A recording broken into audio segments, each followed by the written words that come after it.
Shalawam Yasaraal. This is Hadassah Beth Sayawan coming back to you with the part 3 lesson of the second Exodus into the wilderness. Now, originally this was supposed to be the final part to this series, but I decided to divide it into 2 parts, so there will be a final part, part 4, because it will be too big presentation to do in one go. I try to keep the videos under at least just over 2 hours, and to my surprise, a couple of them are almost 3 hours long, and that is not my intention. My intention is to keep them at least 2 hours long, if anything less than 2 hours. And that way, for me, when I watch videos and I see 3, 4, 5 hours, I am intimidated to watch the videos. Unless, of course, the videos are very substantial with their information, then I don't mind that. But still, it's still a big lesson or a big video to watch at one go, and I end up watching it in parts anyway. So I decided to divide up the lessons into parts, because personally I don't want to sit for 9 hours, 10 hours recording. I wouldn't have a voice at the end of the recording, right? I have to kind of conserve my voice as well. And secondly, it keeps it fresher when I can come with a new lesson, and I try to do it in the morning time, where I am physically refreshed and my mind is fresh and everything is fresh, rather than one long drawn out presentation where you can actually become so weary in the spirit, because you're doing spiritual battling at the same time, believe it or not. It's for those who are true believers, and they're doing these recordings, they're doing these lessons, teachings, what have you. It is a spiritual battle while we're doing these lessons, okay? The enemy doesn't want this message to go out. He doesn't want you to know the truth. Now, if I was copying other people's teachings and putting them together, and he wouldn't mind that, because a lot of the teachings out there, the greater number of those teachers out there, are false teachers. They're not going to tell you the truth like what I'm presenting to you. You're not going to find this anywhere else out there, because everyone has their mind set on one thing, and that is the 12 tribes are going into the second Exodus, into the wilderness. Case closed. They're not going to do their own personal research. They're not going to pray and ask the Most High to show them the truth. All the people on the internet is talking about this, so it must be true. And I'm the kind of person, I don't take anyone's word for it. The only person's word I take and I accept and I engulf is the word of the Most High. So when I see these teachings, yes, and I will confess, I was convinced about a second Exodus into the wilderness, because I never even knew there was such a thing. And then when I heard about it, I thought, oh, wow, yeah, that kind of rings a bell in my head somewhere, because it reminded me of the first Exodus. And I figured, okay, we need to be delivered. But how? Right? If he did it this way the first time, possibly he can do it like that the second time. And he will do it like that the second time, except he's not going to do it with all 12 tribes. That's the exception. And the teachers out there, those that are teaching this, teaching about the second Exodus and the wilderness and all that stuff, they're not going to tell you that it is not meant for the southern kingdom. They will make you think it's for all 12 tribes. But when you really look at how the prophets address the house of Israel, the house of Yasaraal, separately from the house of the house of Yahweh, which is the house of Judah, you will know that they're still dealing with two different kingdoms, two nations. We will not be one nation until the time of HaMashayach's 1,000-year reign on the earth. And that's the difference between what I'm teaching you and what you will see the other teachers are presenting on their channels, on their, websites, wherever they do their teachings, right? And this third part is going to focus on the purpose of the northern kingdom, the house of Yasaraal, why they have to remain here on the earth. They have a purpose. He has a purpose for them. And I named it Occupy Till He Comes. And that's exactly what they're going to do. Right? But before I jump into that lesson, I want to, if the slide would just come up. Yes. I want to take a look at Jeremiah 31 again.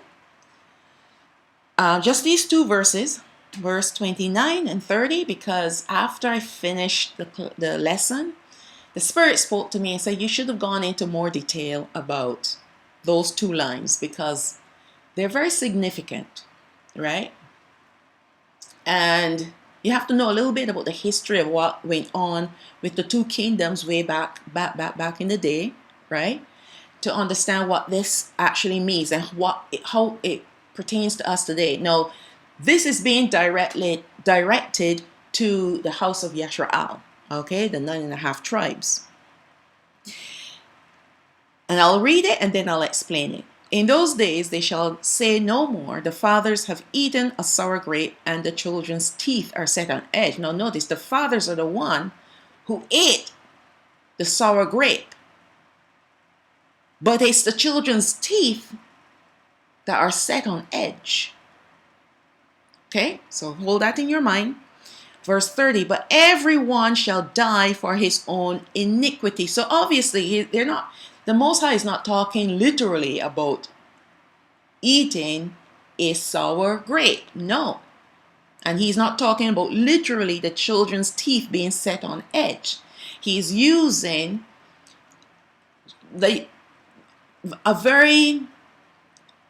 it's like an analogy.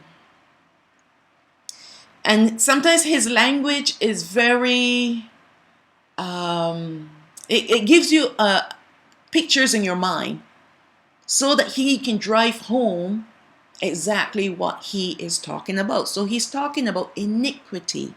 So the fathers are the ones who are promoting iniquity. They're the ones who are consuming. And what they're consuming is creating iniquity, right? So what they're actually doing is that they're breaking the laws, the commandments, and the statutes, and creating their own laws and following those laws, which happen to be the laws of the pagan, pagan nations, idolatry. That is the sour grape that they have eaten. And the fathers, when you have a father and you have a child, you have a leader, one with authority, and you have the child who comes under the father, right? So this father is a leader.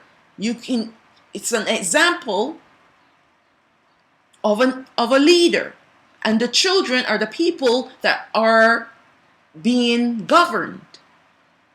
Just like you have a pastor and who governs the church, the people in the church, right?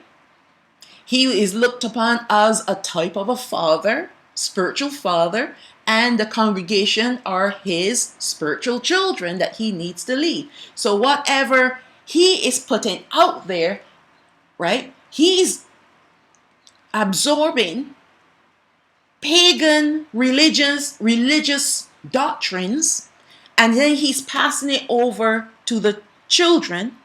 So obviously now the children are involved in pagan worship, because the father of the church, the leader, the pastor, is introducing to them these pagan doctrines. But in the case of Yasaraal, we had a king by the name of Jeroboam, who was given leadership over the 9.5 tribes when the son of Shalawam, who is Solomon, by the name of Rehoboam, he governed the 2.5 tribes. Right? The father, Ha'aba, did not snatch all 12 tribes away from Shalawam, because he had made a promise to Dawad, who was king over all 12 tribes. So was Shalawam. But Shalawam was involved in a lot of pagan worship and religions because of all the wives he had. And the father was angry with him. And he said, I will not take away the kingdom in your days, but in the days of your son, I will remove some of the tribes, but I would leave one behind. Right? And that would have been the tribe of Yahawada, because he said to Dawad that there must always be a king from that tribe over at least Yahawada. There must always be a king from that tribe present. So in order for that prophecy to be fulfilled, he divided the 12 kingdoms into 2, and he said he was going to leave one, but in actual fact, the one became 2.5, because the tribe of Benjamin sided with Yahawada, right? Because they are both kingly tribes. And then the tribe of Lawai, which is Levi, was split in half. So half went with the northern kingdom and half went with the southern kingdom. And we will see later on in the slide how this is correct. This understanding is correct. So there was always a kingdom called Yahawada, Judah. And there was always a king from that tribe, up to the point of who? HaMashayach, who came through that lineage. And he is now king forevermore. So that prophecy is fulfilled. But going back to the northern kingdom and the southern kingdom, they had kings. The northern kingdom, their kings were extremely wicked. Starting with Jeroboam. Jeroboam was a very insecure king. Although it was prophesied that he was going to be king over these 9.5 tribes, he got scared. Especially when it was time for the children of Yasaraal to go to Jerusalem, Yerushalayim, to do their offerings on the feast days. He got scared. He said, oh my, if they go to Jerusalem, Yerushalayim, they may not come back. And they may not want me as king anymore. And there will be an uprising. So to secure my position as king, what I'm going to do, I'm going to first disband the Lawai, the tribe of the half kingdom of Lawai in my kingdom, and I'm going to create my own priesthood. And along with that, I'm going to create more gods. So he created 2 temples and built, guess what? calves.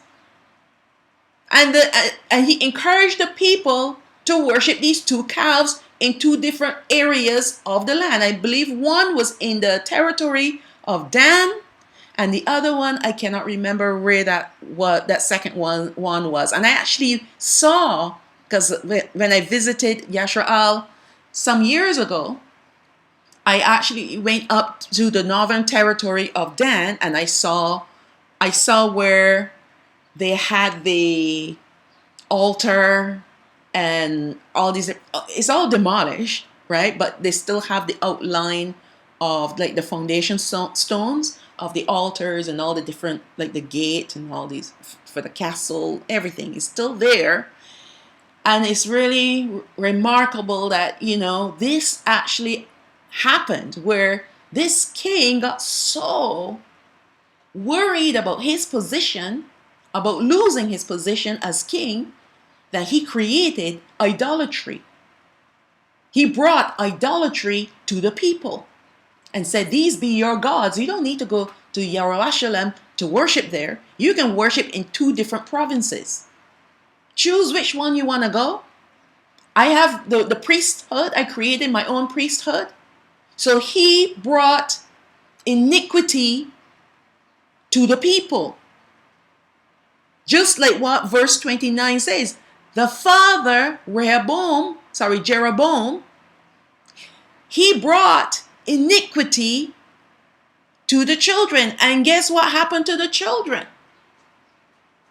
They were punished along with Jeroboam. In fact, once he was removed as king, he didn't even have any lineage to continue on, because he did what was abominable before the eyes of the Most High. Whereas with the tribe of Yahawada, it was the people that caused the kings to sin.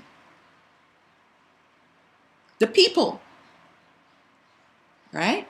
So those are the two dynamics, but what he's focusing on here is the house of Yahawada, and the leaders teaching the children, teaching their people to sin. Right? But this time around, the father is saying, okay, I'm not going to punish everyone in one go. Right? Everyone now will die for their own iniquity. So, if you are under someone who is teaching you false doctrines because they've eaten a sour grape and caused your teeth to be set on edge, you're still accountable. You will be held accountable for your own iniquity. And you cannot blame that person and say, it is because of them that I am in this position. No. That's not how the Father is going to look at it anymore. Before, it was all grouped together, because there are some people that will be in there that will, in the nick of time, jump out and say, you know what? I don't want anything more to do with this. Just like a whole bunch of us that were in the churches at one point in time, the Spirit spoke to us and we jumped out and we said, okay, we want nothing more to do with this because this is not sitting right with me. I have more questions than answers. And the more I ask questions, the more questions I have, because the things you're doing, they do not line up with the scriptures. And I don't understand why that is. And I don't want to partake of your table anymore. And so you move yourself out. So this is the reason why the Father is saying this, and especially for us today, and for Yasaraal, the northern kingdom today. right? Everyone will be held accountable for their own iniquity. Don't even look at this buddy said this and I learned that from that place and this and that. No, you are now going to be responsible for your own learning, your knowledge, because he's going to make it available for all. But if you choose to consume something that is not from him, then you are held accountable. Forget about that person, forget about the source where you got that information from. You of yourself will be held accountable. Right? So make sure that the grapes you're eating are from the Most High and they're not sour grapes. That's all I can tell you. Because we are going to be judged on an individual basis from here on. Right? We are already being judged individually as the kingdom, the southern kingdom. Right? We're already being judged. People don't know this. People don't realize that. And they're sitting around worrying about this and that, reparations and maps and all these different things. And they have nothing to do with you being built up on the inward parts, your heart being a heart of flesh and circumcised, your ears are circumcised so you can hear the Spirit when he is speaking, and you're walking in his commandments, his laws and his commandments. No, you're too busy about trying to prove or disprove this and that. Those things are irrelevant. Do you know what is important right now? Covenant. The covenant that you have, the new covenant that you are called to keep with Yahweh. And this is for the southern kingdom. The northern kingdom, they're going to get their due as well.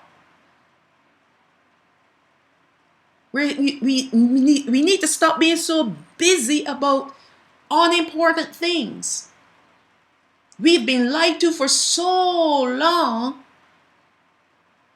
that the only way that we will know the full truth about everything is when he comes back to the earth, or he takes us first. He will take us away first and reveal all the knowledge that we were missing. But the knowledge that he has here for us here and now, that's the knowledge that we need to focus on, and that is to walk in his commandments. If you say you love him, then you should be keeping his commandments. Those are the only things we need to worry about. Stop worrying about where Jerusalem is. Stop worrying about where Eden is and all these different things. Those things are irrelevant. The only thing you need to know is that the southern kingdom needs to be prepared here and now. They need to be prepared because he is returning. Actually, let me just rephrase that again. He is going to regather them, right, in the chariots, and he's going to take them away from here. The northern kingdom, they're going to remain here because he has a plan and a purpose for them on the earth. Mind you, the main reason why he cannot deal with them is because, first of all, he doesn't want to bring the 12 tribes together. We are enmity against each other. We've always been warring against each other from the moment we were divided.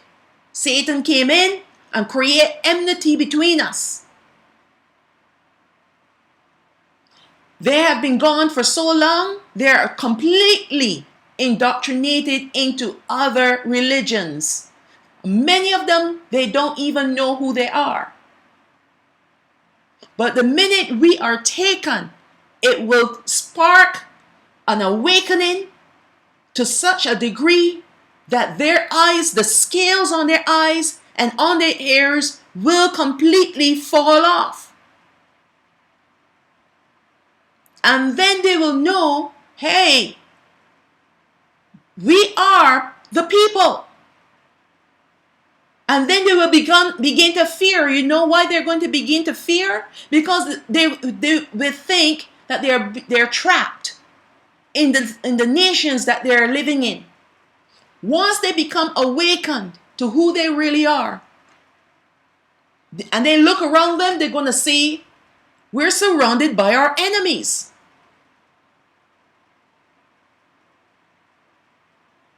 Right? And especially when things start to, the natural disasters and all these different things start to occur, it's going to create even more havoc for them. That's why he kept saying to them, be not afraid, I will be with you. But they need to be awakened like this sharply and quickly, because he's going to have to do a quick work in comparison to us, because we had hundreds of years to wake up. Actually, we were sleeping for a few hundred years, but in the last little while, he's been awakening us slowly but surely. Very slowly being awakened, because he understood the timeline for us. The timeline for us was a little bit longer, but the timeline for the northern kingdom is very short. So their awakening has got to be quick, on the ball, on the go, because as soon as they're awakened, they're going to have to leave. They cannot remain in their land, in the lands of their captivity. They cannot. They will be killed. All right? So now we're going to move on to the lesson and look at these 4 scriptures, these 4 full chapters of HaMashayach, which is the book of Ezekiel. It's a mouthful. Sometimes I'll call him by his English name, Ezekiel, but I will try my best to keep calling him HaMashayach. The more I say it, the easier it comes to me, right? And we're going to look at chapters 36, 37, 38, and 39. And those 4 chapters will give you a heap full of information concerning the northern kingdom and what the Most High is going to do for them, what he's going to do with them, and what they're going to do for him, right? It is marvelous. I love it. I just love it. The Father is always doing wonderful works with his people. Miracles. Right? So let's start with verse 1. Also, you, son of man, prophesy unto the mountains of Yasaraal, and say, you mountains of Yasaraal, hear the words of Yahweh. Thus said Yahweh al-Hayam, because the enemy have said against you, aha! Even the ancient high places are ours in possession. Now, why did all of this happen? Because Yasaraal sinned. We all transgressed his commandments. Time and time again, we broke his covenant. And he finally said, enough, I'm going to scatter you. And in return, I'm going to let the heathens come and ravish the land. And so the enemy thinks now that he has, or they have, full control of this operation when they came into the land, and like, aha! Even the high places are ours. The place, Jerusalem, that was so sacred to them, it now belongs to us. Ain't that sweet? So look, let me show you what we're going to do with their sacred places. All right? Verse 3. Therefore prophesy and say, thus say Yahweh al-Hayam, because I have made you desolate and swallow you up on every side, that you might be a possession unto the residue of the heathen. And you are taken up in the lips of talkers, and are an infamy of the people. Therefore, you mountains of Yasaraal, hear the word of Yahweh al-Hayam. Thus said Yahweh al-Hayam to the mountains and to the hills, to the rivers and to the valleys, to the desolate wastes, and to the cities that are forsaken, which became a prey and a derision to the residue of the heathen that are round about. They took the land and they made it into a complete mess. Idolatry everywhere. Idolatry. Right? Have no respect for the land. They treat the land with such disdain. I know, I've been there. Right? And the reason why they do this, or they did it and they're still doing this, is because the land is not theirs. They have no connection to the land. They have no spiritual connection to the land. Yasaraal, the whole 12 tribes, have a spiritual connection to the land of Yasaraal.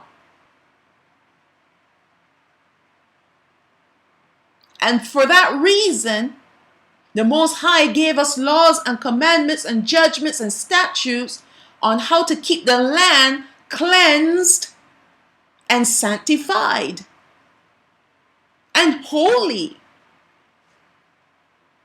We can't spill blood on the ground and leave it lying there. No, we can't do that. You have to cover the blood. And this is according to sacrifices, right?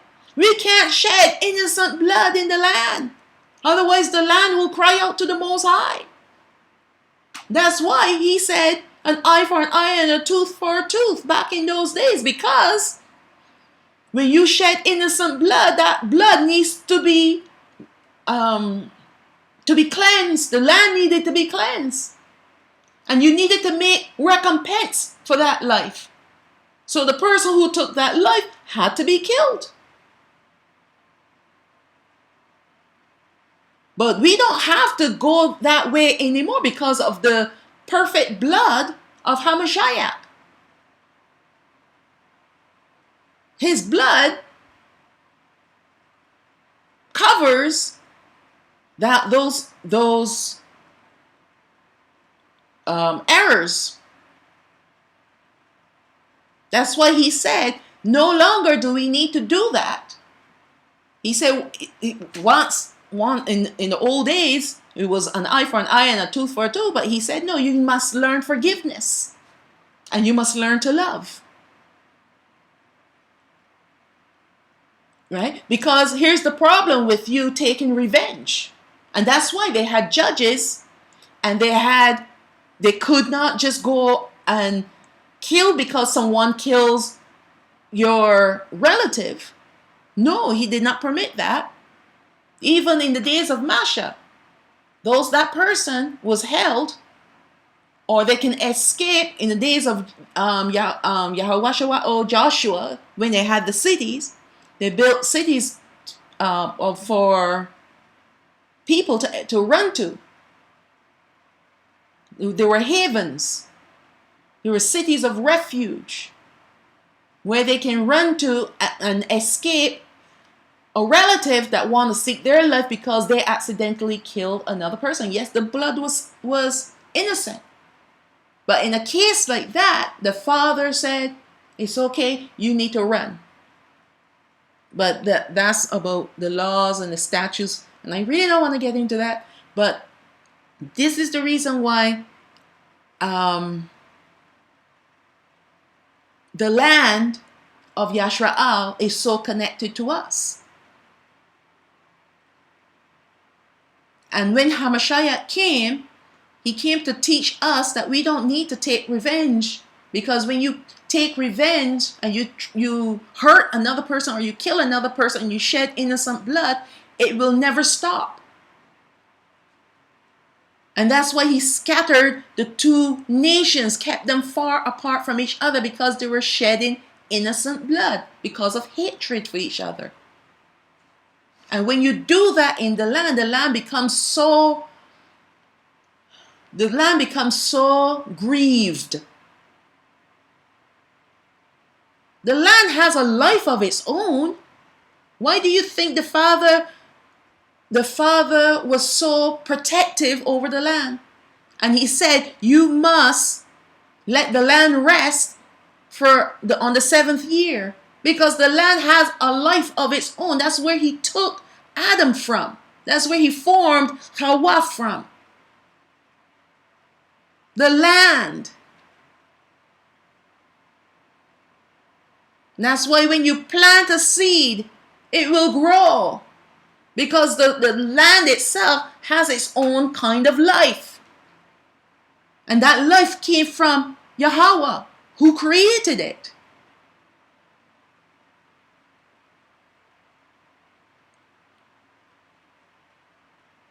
Verse 5. Therefore thus saith Yahweh Elohim, surely in the fire of my jealousy have I spoken against the residue of the heathen, and against all Idumea, which is Edom, which have appointed my land into their possession with the joy of all their heart, and with despiteful, which is contempt, minds, hateful minds, to cast it out for prey. They treated it with such disdain, such disrespect and contempt. Prophesy therefore, verse 6, concerning the land of Yasaraal, and say unto the mountains and to the hills and to the rivers and to the valleys. Because he's speaking to the land. He's prophesied over the land. Even way back in the days of Yahweh, right? He is sending forth his word to the land. He is sending forth his word to Yasaraal, the kingdom of Yasaraal. He is sending forth his word to the kingdom of Yahweh. Even though they spoke this word thousands of years ago, that word, that prophecy, these prophecies are still there, waiting to be fulfilled at the appointed time. And the purpose for the way Yahweh Elohim does this, the reason why he is doing this, or he did this, is that when we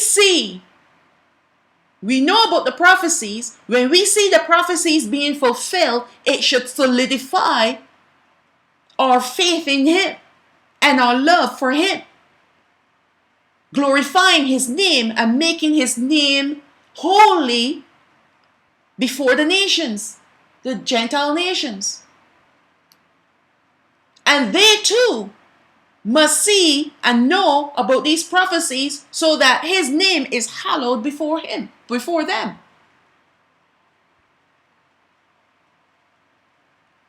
So that's why he released these prophecies thousands of years ago, so that when they do come to pass later on, that we can say, whoa, wow, now that is prophecy. And praises to the Most High for bringing it to pass. Only he can speak something and bring it to pass in whatever time frame he wants it to bring it to pass. He can bring it to pass right away, or he can bring it to pass a year from now. What about in the case of Abraham, our forefather, when he told him that he was going to bear a son? And how long did it take him to become the father of at least the son from Sarah? Right? That prophecy was there. It was spoken from the mouth of the Most High, but it was not fulfilled the same day, the same month, or the same year. And it's the same thing with the prophecies that he has spoken over us as a kingdom. The northern kingdom and the southern kingdom. He has spoken prophecies over us. And they must be fulfilled. That's why no one can take us out of his hand. That's why the devil cannot destroy us. He wants to destroy us. But finally he realizes, well, I may not be able to destroy them, but they can destroy themselves. Let's corrupt them. Let's lead them astray with pagan worship. Let's change the times and the seasons. Let's change the hours and the days and the weeks and the months and the year, so that they will always be off when it comes to that Shabbat that they love so much. So that they'll be off when it comes to the feast days. And then he will get so angry with them that he will delete them forever. He will annihilate them. But what Satan did not know, hallelujah, what Satan did not know is that the Most High, from the foundation of the earth, had a generation that was going to come forth in the last days, that he was going to awaken, that will come and take the torch, his light, and run with it, in holiness and in righteousness, denying the pagan idols of their forefathers, despising them, desecrating them. Satan did not know that the Most High had some hidden ones, the hidden chosen, put away for the last days. We are a surprise to him because he still doesn't know who we are. We could speak loud and clear, he still wouldn't get it. He still would not have the understanding. The Most High has put blinders over his eyes and his ears when it comes to us.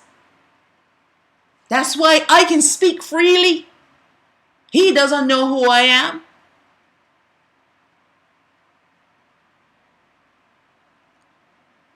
We are the hidden chosen. That's who we are. From the northern kingdom and the southern kingdom. The ones that the Father had tucked away for the last days. Let me give you an example of how awesome the Heavenly Father is. Hallelujah. That's why I got to break these lessons in smaller chunks, because I go off sometimes. Well, when I say go off, I kind of step out of range a little bit. And this is okay because it's all going to come together in the lesson. Think about this for a second. All right? I'm just giving you reasons to rejoice in the Most High. When the Most High told Noah to build the ark, right? He said he was going to bring the animals to the ark. Noah didn't have to go and collect the animals. No. What was happening in that land, because the fallen angels had come and mated with the women and created these giants, and the giants created more giants, and then they had this. Not only were there giants in the land, but they had technology. And they were cutting and splicing and blending the genetics of animal, plants, and their bloodline.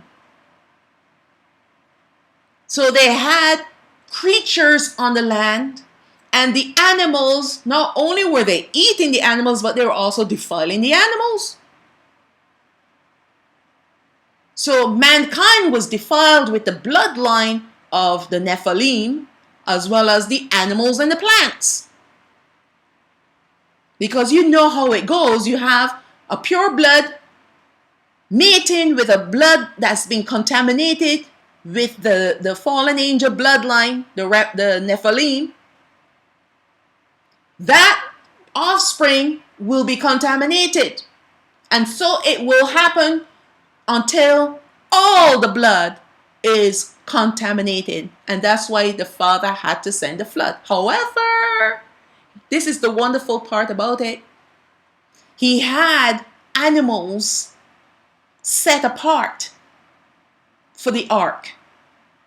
Animals that were not contaminated with the bloodline of the Nephilim, just like Noach and his sons were not contaminated with the blood of the Nephilim. I'm not sure about the wives of the sons, but the Noach and his sons were not contaminated with the bloodline of the Nephilim, because we know there were giants in the days after the flood as well. So somebody had some hidden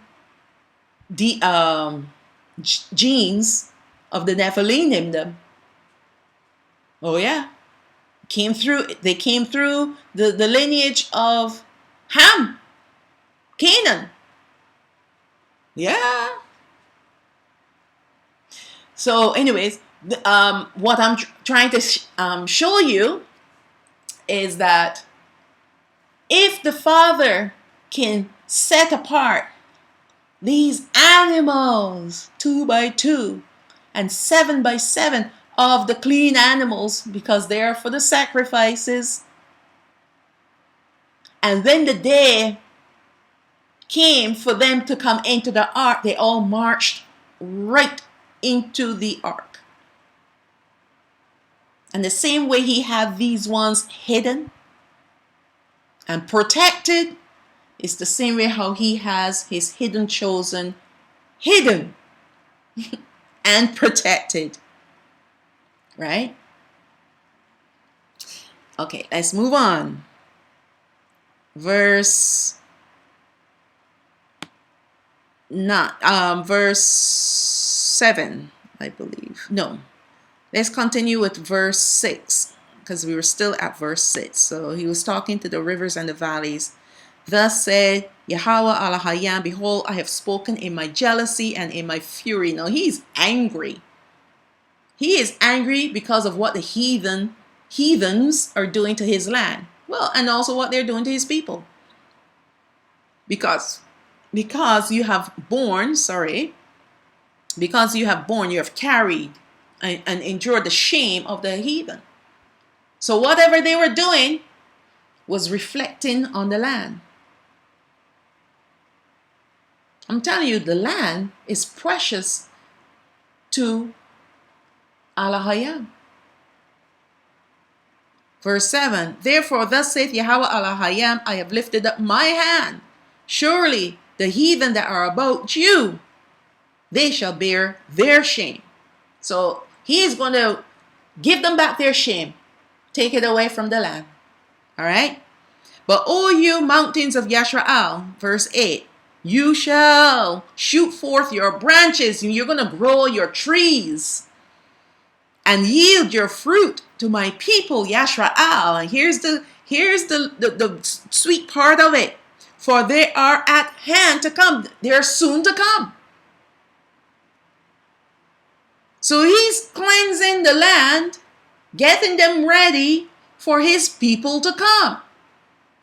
Because he's not going to allow the heathens to remain there and then bring his people, and then there's conflict. And maybe of course they have their idolatry and their idols and everything there.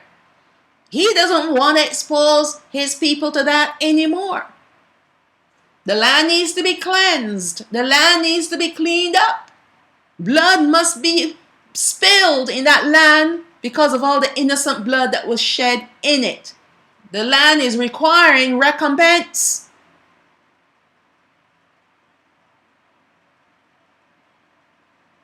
And that's why he's going to have to send his 2 witnesses to destroy the people in that land.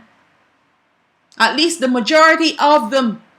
And the few that are left, he's going to break out a sword against them. Right? And then they're going to scatter and return to their own lands. That's Isaiah chapter 13, verse 14. They will return to their own lands. They have to. They have to clear out of the land. The land must be desolate because of all the idolatry and all the pagan worship that is there even now as I speak. They're worshiping a God by the name of Yeshua and Yahweh, which is a Canaanite God. They're worshiping pagan gods. They even got Dagon there too. They got all kinds of gods up in there. So by the time they come, the land is going to be desolate in a sense, but yet he is going to cause it to flourish. It will remain desolate, then he's going to cause it to flourish. And it will grow up the trees, the fruit trees, and all the different things that they will need. It will become almost like Eden, the Garden of Eden, for his people when they come to take possession of their land, our land, once again. But before that happens, he got to clear the heathens out, those that remain, because we know what's happening currently is that a lot of them are going to die in the next few years because of the jibby jibby jab jab. And then when the two witnesses come, they're going to deal with a good bunch of them as well. Then an earthquake is going to come and it's going to kill off about 7,000 of them. That's what the scripture said. And the few that are remaining, sword is going to break out against them. And then finally, they're going to realize, hey, we need to get out of this land. And they're going to run off with their tails between their legs to their own lands. And then the land is going to lay desolate. Quiet. People are going to pass by the land and like, wow, this land is so desolate. And just like that, in the twinkling of an eye, he is going to cause that land to flourish. Because he's going to bring his people into the land. Verse 9, for behold, I am for you, and I will turn unto you, and you shall be tilled and sown. That's what he's saying to the land. I'm going to cause you to be tilled, and I'm going to cause you to be sown. Yes, when the children of the house of Yasaraal come, they're going to start doing their little farming here and there, but the land will already be yielding its increase because they're going to need food when they come, right? But then they're going to do their own husbandry and all the different things. Verse 10, and I will multiply men upon you, all the house of Yasaraal. Now he's still speaking to the land. This is how important the land is to him. And it should be important to us. I will multiply men upon you and all the house of Yasaraal. He's talking about the 9.5 tribes that are coming. They're going to multiply in the land. Even all of it. And the cities shall be inhabited. And the ways shall be built. He's going to help them build up the land. And I will multiply upon you man and beast. Now he's repeating himself because he's telling the land, you will be prosperous once again, like you were back in the days of old. And they shall increase and bring fruit. Now he's talking about the man and the beast. They're going to reproduce. You're going to have lots of babies. All right? And I will settle you after your all estates. So these people, once they start multiplying, he is going to give them the portions of the land that was once theirs. And will do better unto you than at your beginnings, and you shall know that I am Yahweh. So in the beginning, there was a lot of war and destruction and enslavement, captivities. So now their latter end is going to be great. He's going to do better, not only for the people, but for the land. The land had to endure all these captivities of our people. All the cities being burnt down. The tabernacle being burnt down and destroyed. The abomination set up in the tabernacle before it was burnt. All these the land had to endure. And he's saying, no more. It is over now. And it's going to be better and it's going to get better and better and better. Verse 12. At your beginnings, and you shall know that I am Yahweh. Because he spoke it, it will happen. Verse 12. Yes, I will cause men to walk upon you, even my people Yasaraal, and they shall possess you, and you shall be their inheritance. All right? He is going to cause the people of Yasaraal to walk upon the land once again, and the land will once again be their possession. Hallelujah. And that's what the land is waiting for. And you shall no more henceforth be bereaved. You shall no more henceforth bereave them or make them cause barrenness. So the land would not be barren and the people will not be barren. Right? Thus saith Yahweh Elohim, verse 13, because they say unto you, your land devours up men and have bereaved your nations. Right? The land slayed and destroyed the people. It wasn't the land, it was the people that was doing it on the land.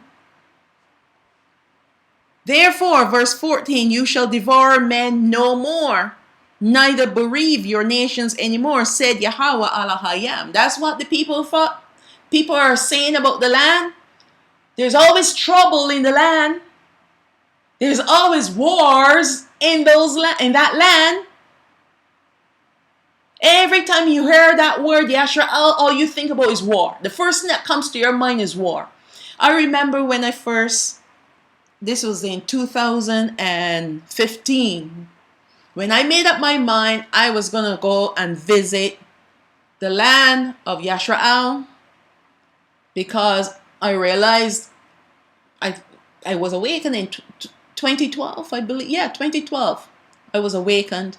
But I was fully awakened to the reality that I was literally of the offspring of Abraham, Yitzhak, and Yaakov, I would say in 2013. Because I kept thinking, oh yeah, I'm a spiritual Jew. That's what the church teaches, right? And I was still of that mindset, but the Father had to, okay, you need to wake up to this now, right? You need to understand what I'm saying to you. You're not a spiritual offspring. You are the genetic offspring of Abraham, Yitzhak, and Yaakov. Took me a while to sink my teeth into that. And then after that, he said, I want you to go and visit the land. Right? I want you to go and see the land for yourself. And I want you to go and see it as soon as you possibly can.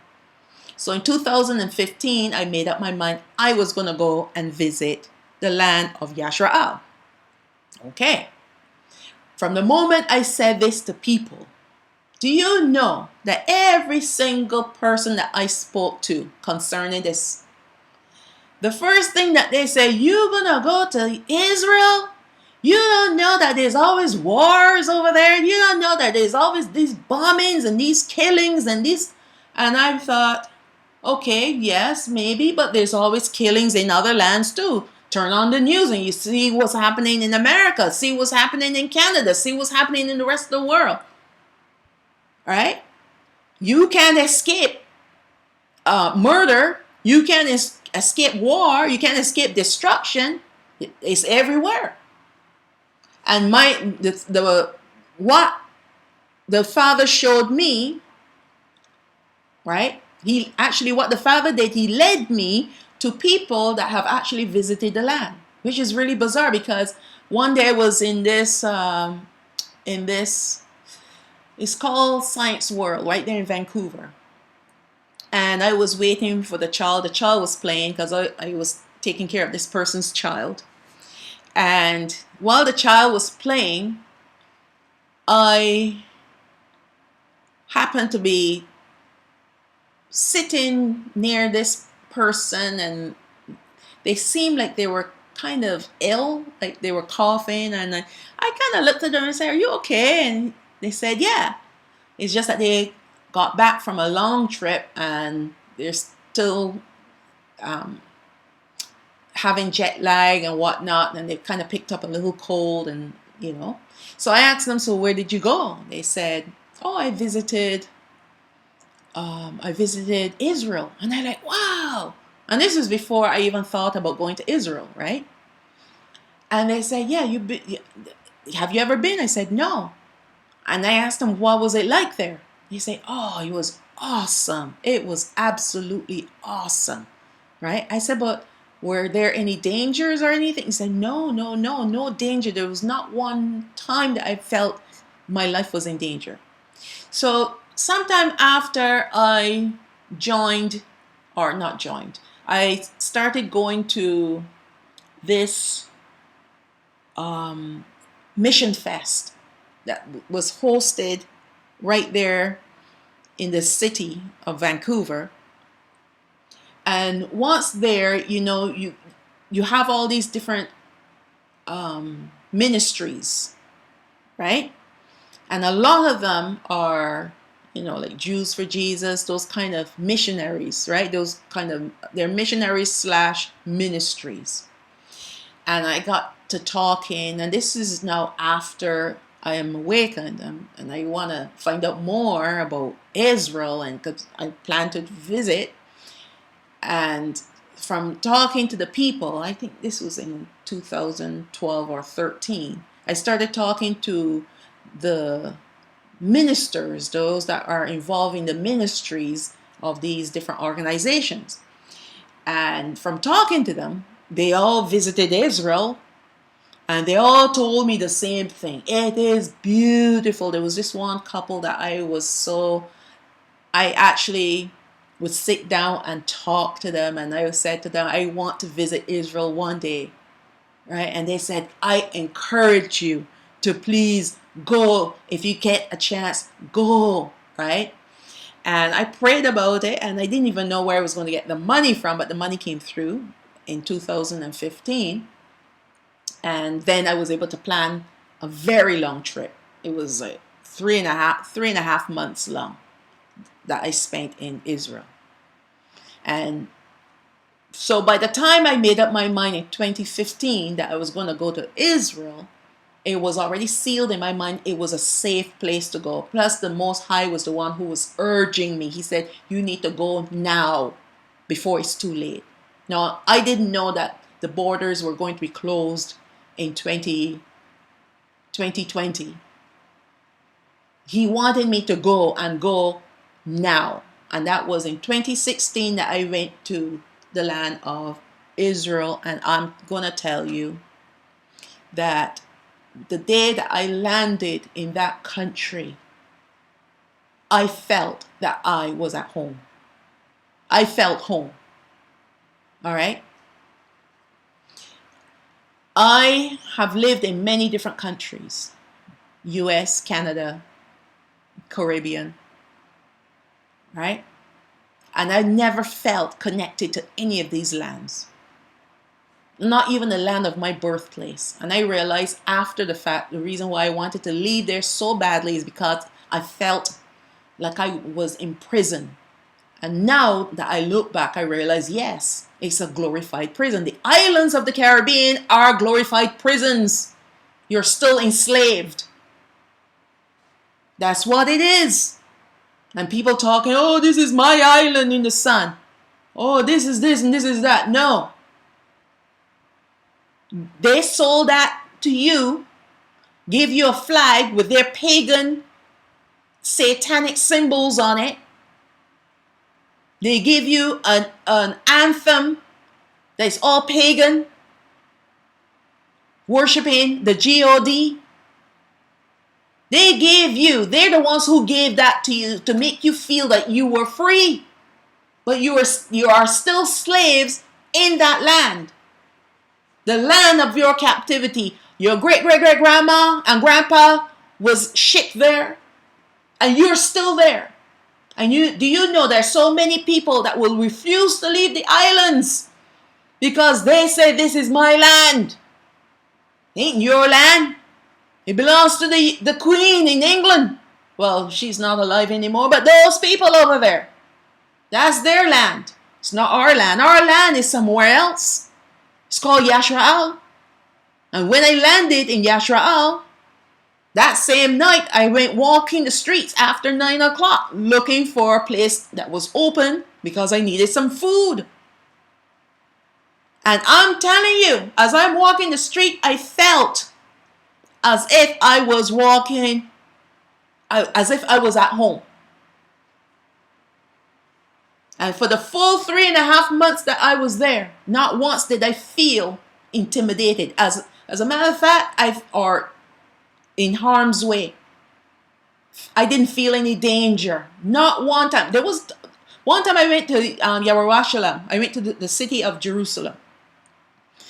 And on my way there, I heard there was a killing. This man killed people as they were coming out of either the bus station or the train station, one of those two. And I'm going to come out of the same bus station, you know. Did it put fear in my heart? Absolutely not. No. And as a matter of fact, by the time I arrived, there was no evidence that anything happened. But I heard about it. But I'm going to tell you, that land is our land. It is. As I'm driving through the mountains, I'm going up north, where the land of Dan is. As I'm passing through the mountains, there are many, many mountains over there. That's why the Father is addressing the mountains of Yasaraal, because there are many mountains, and they're all pink. As I'm going through the mountains, I have this overwhelming feeling of familiarity and this connection to the land. I enjoyed my long drives through the mountains and looking at the lands, because there are not too many settlements just outside, on the highway, because you're not passing through villages or anything. Villages are a little farther apart. But you're passing through and it looks like barrenness. Because you're going from one territory, from one land area to another, one province to another. And I am going to say this. That is our land. There are many people out there teaching that Africa is our land. Africa is not our land. A small part of it is, because they moved the borders and they made it this sliver of land. But once again, all the way to the river of the Nile, to the river of the Euphrates, all that area is our land. And that's why when I went to Jordan, I felt the same thing too. Because Jordan looks a lot like Israel. Like Yasaraal. There is a connection between the true bloodline, believing, walking in covenant with HaMashayach, people of the Most High. There is a connection between them and the land. And that's why he wanted me to go to the land. And back then, I thought that those people were the real people. And I said to him, I love the land, but I don't like the people. What's wrong with me? It took me a while to figure that out too. To realize that they're not the people of the land. That's why there's so many wars in it. So much chaos and confusion. But all that is coming to an end. All of that is coming to an end. People that have never been to the land of Yasaraal will sit down and look at maps and listen to what other people are saying and say, yeah, Africa is our land because African is our people. No, our people are trapped in that land, the northern kingdom speaking of, but it's not our land and they're not our people. They are Hamites. We are Shamites. We're from the offspring, or if you want to look at the three sons of Nach, we came from the lineage of Sham. So how can they be our people? So let's move on. We're talking about the barrenness, and it shall be no more. Verse 15, right? He said, that's not going to happen anymore. I'm going to change that. All those thoughts that the heathen have about this land, that is always in warfare and chaotic and killings and bloodshed, all that's going to change. All that's going to change. Verse 15. Okay, let's start with verse 14. Neither shall you devour men no more, neither bereave your nations anymore, said Yahweh Elohim, because I'm going to stop it. Neither will I cause men to hear in you the shame of the heathen anymore. Because he's going to clean the land. He's going to get rid of them and cleanse the land. Neither shall you bear the reproach of the people anymore. Neither shall you cause your nations to fall anymore. So all of that is done. He is going to restore the land to its original, to the original state that it was in before all of it. You see, the reason why the land fell into this disrepair and why it fell into this reproach is because of us. Our forefathers that broke the covenant with the Most High and went after other idols, serving other gods, and breaking his commandments, and living like harlots, and shedding innocent blood, and not keeping the Shabbat, the weekly Shabbat, and the seventh year Shabbat of the land. All these things they were doing. And that's why the Most High got angry and said, enough is enough. But now, the people that are coming into the land are the redeemed, righteous remnant. Verse 16, moreover, the word of Yahweh came unto me, saying, Son of man, when the house of Yasaraal dwelt in their own land, when they were living there, they defiled it by their own way and by their own doings. Their way was before me as uncleanness of a removed woman, a woman having her menstrual cycle. Back in those days, when a woman has had her menstrual cycle, she was considered unclean. And so she could not touch any of the holy things, and she couldn't come near the holy things. She was considered a removed woman. All right? And that's how they were. Filthy, unclean. Verse 18. Wherefore I poured out my fury upon them for the blood that they had shed upon the land, and for their idols wherewith they had polluted it. These are the reasons why he had to get rid of them, get them out of the land. They were the ones who caused the reproach upon the land, and so the heathens came and further brought shame and reproach on the land. It was our doing. Verse 19, and I scattered them among the heathen, and they were dispersed through the countries. According to their way and according to their doings, I judge them. So you want to live like a harlot?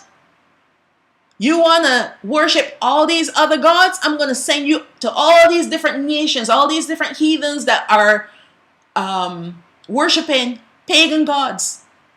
And then afterwards, tell me if you like it. So according to their doings, he scattered them. Verse 20, and when they entered into the heathen, unto the heathen where they went, they profaned my holy name. When they said to them, these are the people of Yahweh, and are gone forth out of his land. Right? Because the people knew who they were when they came to the land. When they went to Africa and all these different places, the people knew that they were from the land of Yasaraal, because they knew they looked different from them. And if they were trying to worship the way how they were worshiping in their land, that was another way that they knew that they were not of their lineage. So now they were faced with a dilemma. Our lives are in danger if we continue worshiping Yahweh. So to preserve our lives and the lives of our children, we're going to have to switch gods here. We're going to have to switch. They were already profaning his name in the land, worshiping other gods. And although they were trying to do both, they decided, okay, you know what? We need to put him away.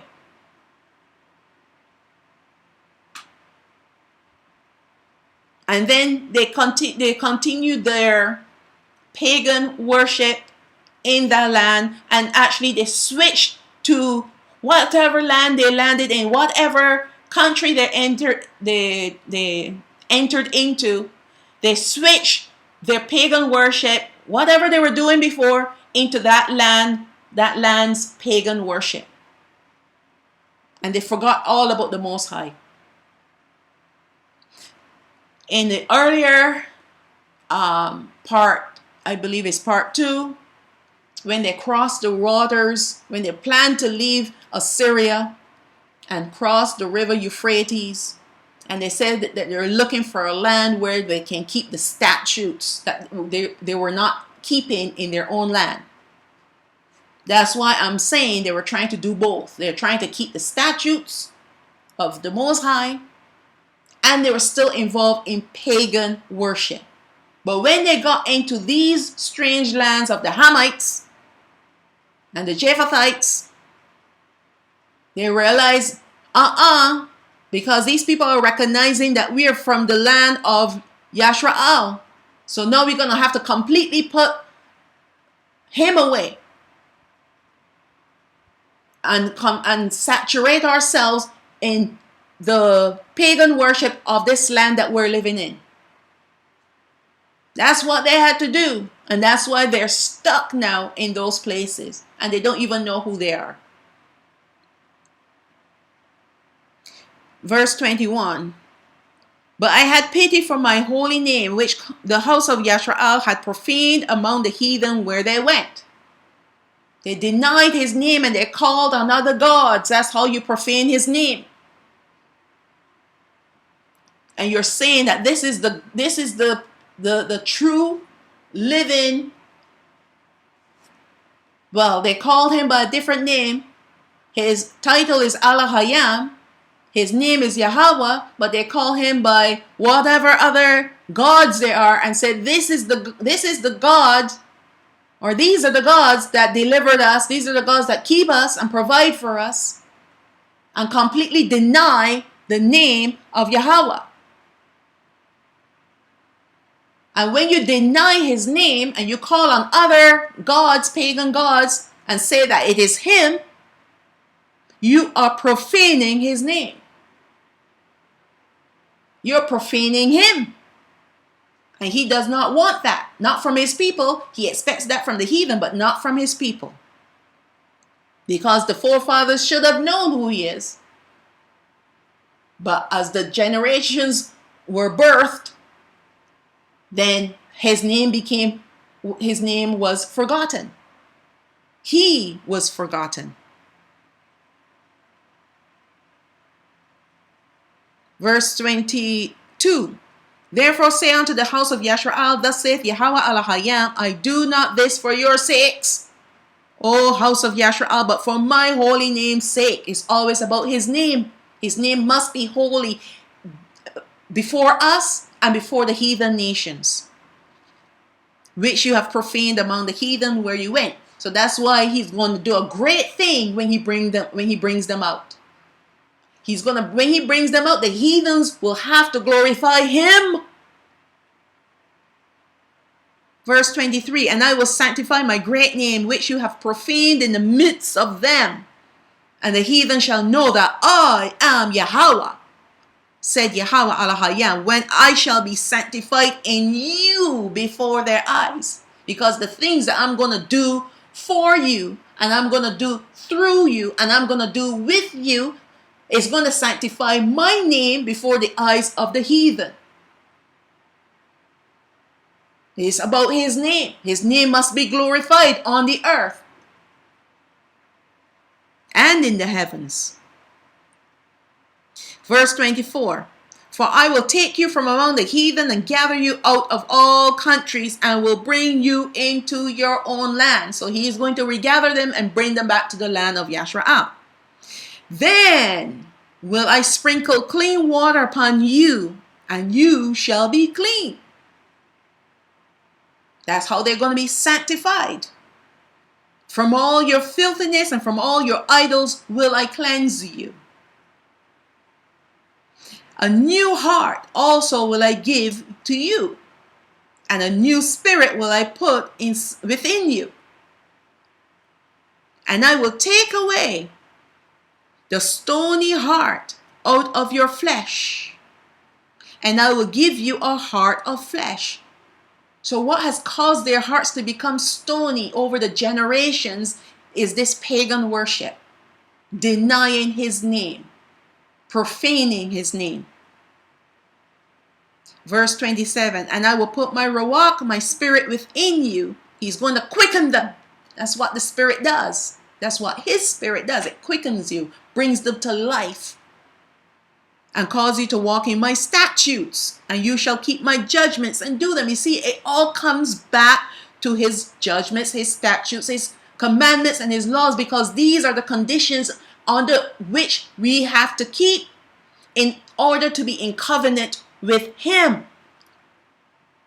He is looking for a covenant with his people, and he is only going to regather his people who are covenanted with him and respecting, walking in, observing, and loving his laws, commandments, judgments, and statutes. It's not going to be any other way. And that's why he had to renew them from the inside. And you shall, verse 28, and you shall dwell in the land that I gave to your fathers, and you shall be my people, and I will be Hayakam, your Hayam, collectively, meaning the entire 9.5 tribes are Hayakam, whereas Hayak is personal, singular. So Hayakam is plural, your. Verse 29, and I will also save you from all your uncleanness, and I will call for the corn, I will increase it, and lay no famine upon you. And I will multiply the fruit of the tree and the increase of the field. Then you shall receive no more reproach of famine among the heathen. He is going to supply all their needs. Verse 31, then shall you remember your own evil ways and your doings that were not good, and shall loathe yourselves in your own sight for all your iniquities and for your abominations. And I touched on this in the previous slide, the previous lesson, part 2, because when you come into the knowledge of who you are, and the Spirit, the Ruach HaKodesh, begins to teach you about the laws and the commandments and the statutes and the judgments, and you start to absorb these lessons, and you realize, I'm not supposed to be eating pork. I'm not supposed to be eating any seafood creature that does not have fins and scales together, right? Anything that does not have scales and fins together, I'm not supposed to be eating. So that leaves out the crab and the lobster and the shrimp and all these different things that our people love, right? When you come into that knowledge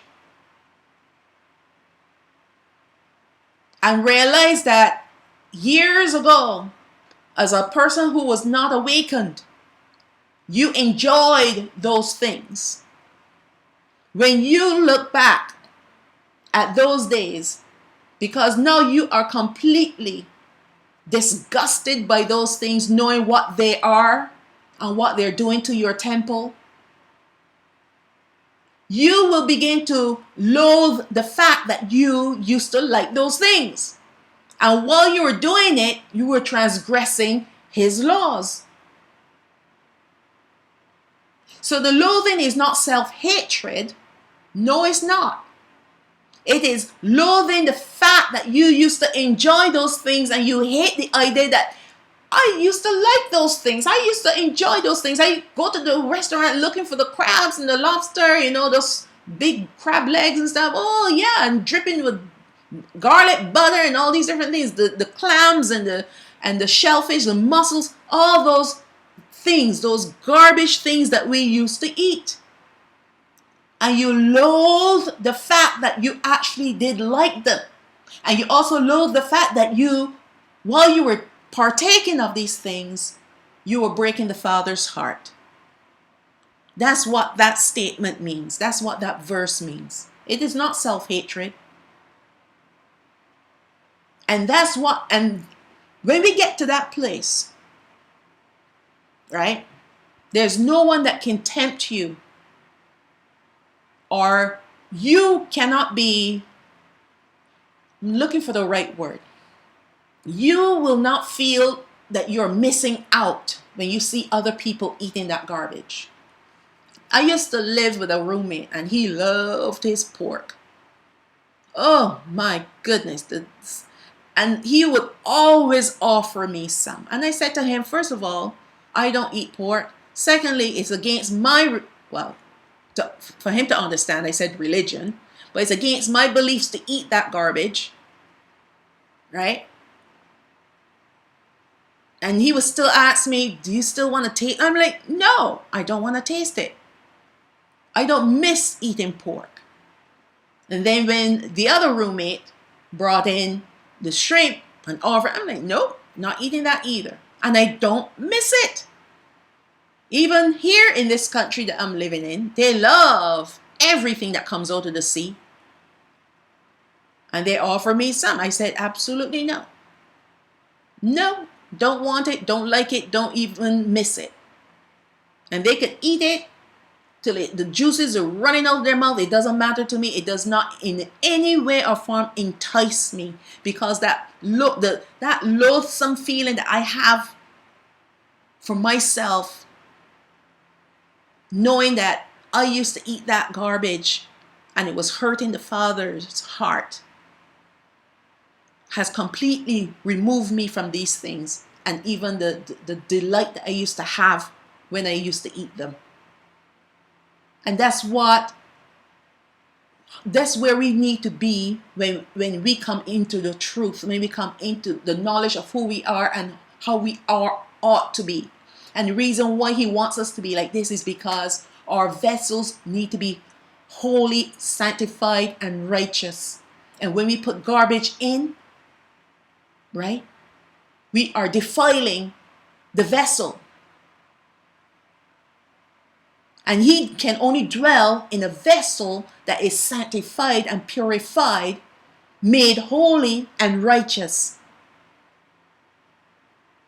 And when you come to that knowledge of how it is a privilege that he wants to come and dwell in us and with us and amongst us. It's a privilege because there's no other nation that he wants to do this with.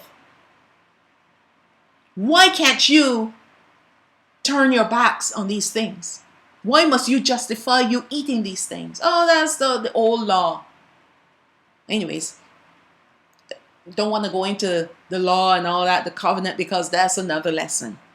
But that's what that line is referring to, where you will loathe yourself in your own sight for your iniquities and for your abominations, because I'm sure we have done some abominable things. Men with men, women with women. All right? Verse 32. Not for your sakes do I say, okay, not for your sakes do I, thus said Yahweh Alahayam. That was a error there. Be it known unto you, be ashamed and confounded in your own ways, O house of Yasaraal. Thus said Yahweh Alahayam, in the day that I have cleansed you from all your iniquities, I will also cause you to dwell in the cities.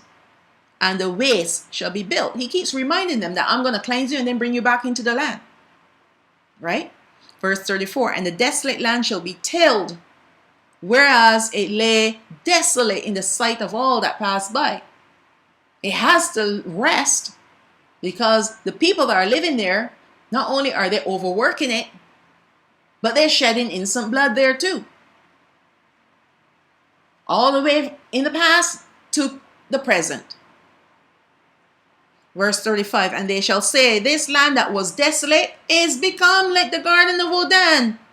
He's going to cause it to flourish with great abundance, and still nobody can come in except the northern kingdom, the house of Yasaraal. And the waste and the desolate and the ruined cities are become fenced. He's going to surround the cities. It is the villages that will be unwalled. You're going to see that in chapter 38. And are inhabited. 36. Then the heathen that are left round about you shall know that, Yahweh built the ruined places. You see how he's going to get his glory? When they walk by, it was desolate and empty. Now they look at it again, it's a garden of Odan, with wonderful cities all fenced. And plant that was desolate. So wherever it was desolation, he planted trees and crops and all the different things that these people, the northern kingdom, will need. Yahweh have spoken it, and I will do it. And that was a prophecy from more than 2,000 years ago. Thus saith Yahweh Elohim, verse 37, I will yet for this be inquired of by the house of Yasaraal, to do it for them. Yes. I will increase them like men, with men like flock. He's going to cause them to multiply. We've always been a people, a nation of people, or kingdom of people that will multiply and flourish just like the land multiplies its fruits and flourishes, just like our cattle. That's the blessing of the Most High when we're in covenant with Him. Verse 38. As for the holy flock, as the flock of Yerushalayim in their solemn feast, so shall the waste cities be filled with flocks of men. So as the flocks, the flocks needed, there were flocks set apart for the sacrifices in Yerushalayim, which is Jerusalem. And he caused those to multiply because, they had to be sacrificing morning and evening. Right? So he's going to do the same thing with the people. People are they're going to multiply abundantly. And they shall know that I am Yahweh. The heathens will know that Yahweh had done this thing, as well as the house of Yasaraal. Okay, so I was planning on doing 2 chapters,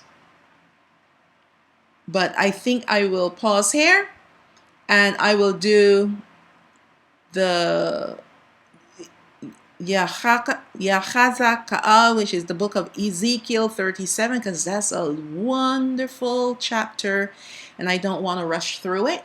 So I will do a part, it will be 3a. So it will be the second part to part 3. I know. And I think it's better to do it this way.